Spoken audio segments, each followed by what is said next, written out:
Hello, my name's Jane Hay. Welcome to my Aberdeenshire kitchen. Today I'd like to show you how to make roast haunch of venison.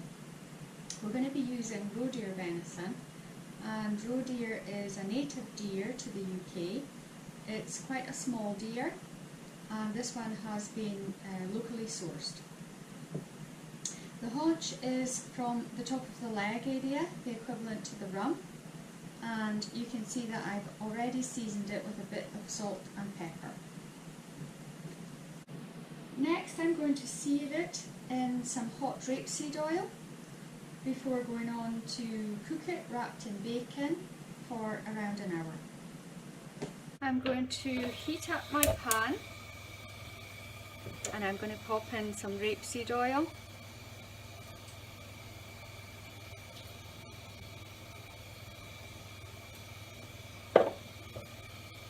We need the pan to become quite hot and the oil just to begin smoking. Now that our oil is hot, we're ready to add our venison haunch.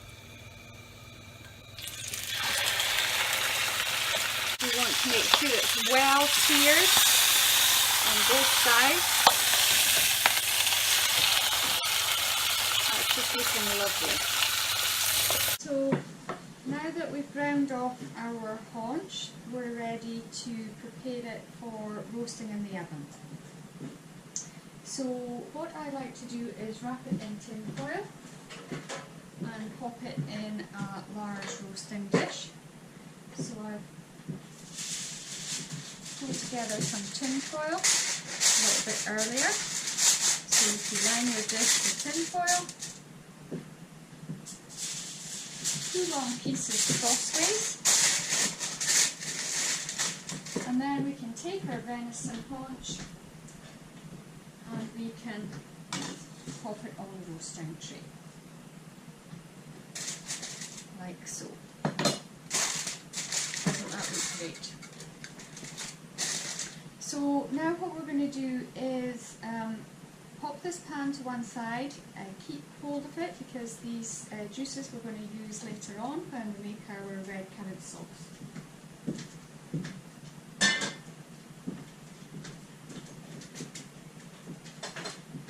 I like to chop a bit of rosemary, and I'm growing some outside in pots, so I've just gone outside and picked some. So you can just pull some shreds off roughly. Don't use the woody stalks, and then we can chop up these lovely fragrant leaves. Just roughly. It smells amazing. I do love rosemary.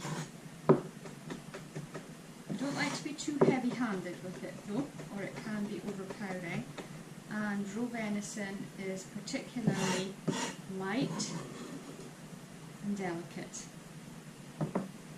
So let's just go ahead and sprinkle on the top of our seared haunch, and then we're ready to wrap it in bacon. So I've got some lightly smoked streaky bacon here.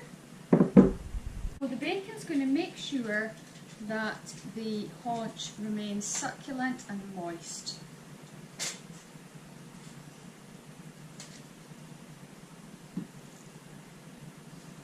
There we go. Now we're ready to loosely wrap it.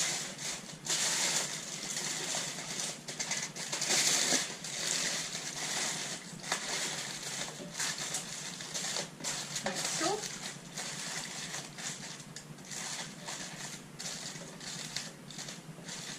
And we're going to pop it in a moderate to hot oven for around 50 minutes to 1 hour.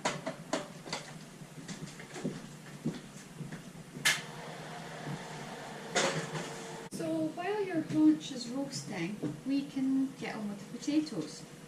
So I thought we'd do square potatoes today, and I've got some great red rooster variety, Albert Bartlett. They're generally very good all-round potatoes.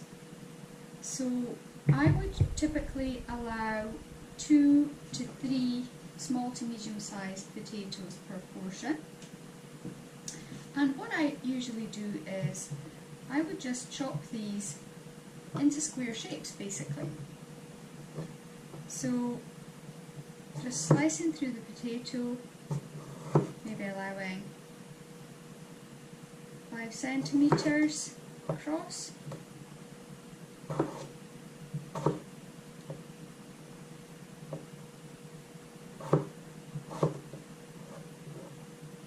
I leave the skins on. You can peel the skins off if you would rather, but there's lots of vitamins inside the skins, so I leave them on. So that's my potatoes chopped. I've only done a small amount because it's just Duncan and I for tea tonight. So 2 portions. And then I'm going to get my baking tray and I'm going to put in a good glug of olive oil. You don't need to use extra virgin, ordinary olive oil is fine, and it's very healthy.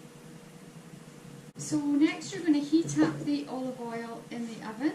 So you want the oven to be preheated to 220 degrees centigrade, so a really hot oven.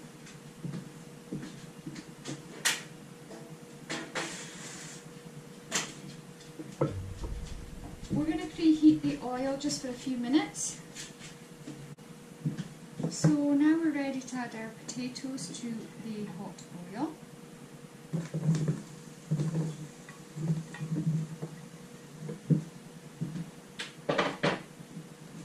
And just make sure that they're well coated in olive oil.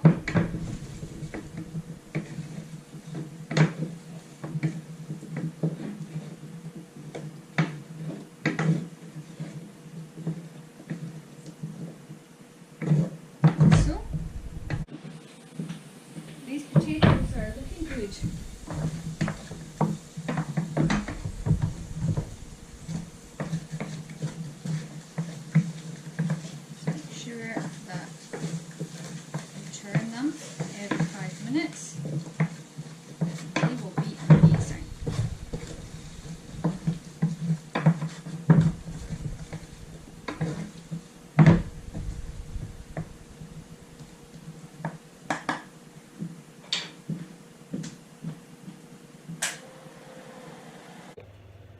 Now we can get ahead and make our red currant sauce.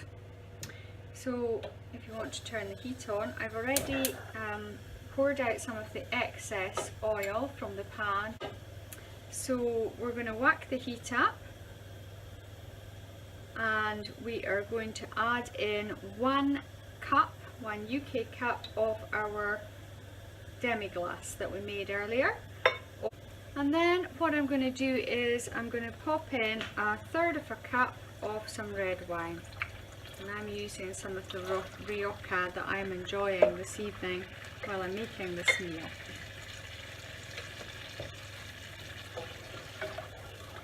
Stir that around.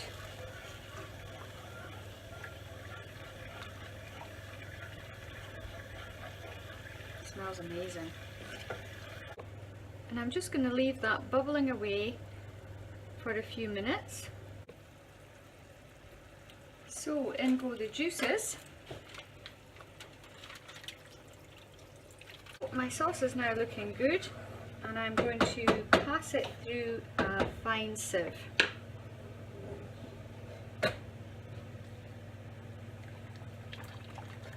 Before returning it to the heat. Medium heat, and then I'm going to add some red currant jelly. This is homemade, but you can buy red currant jelly commercially. Let the red currant jelly melt into the sauce and then leave it on a medium heat to bubble away and thicken up to your liking. Some homegrown parsley to finish off.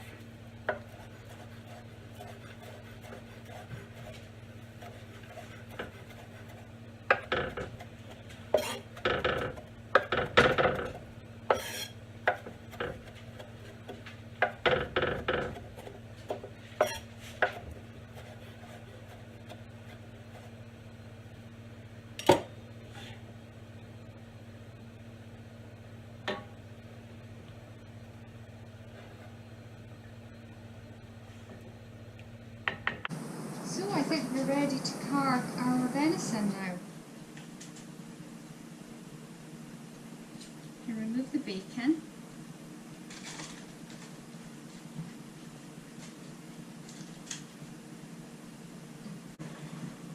Let's do it.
How good is this?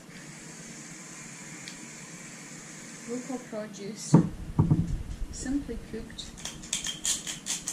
What more could you ask for? Cheers.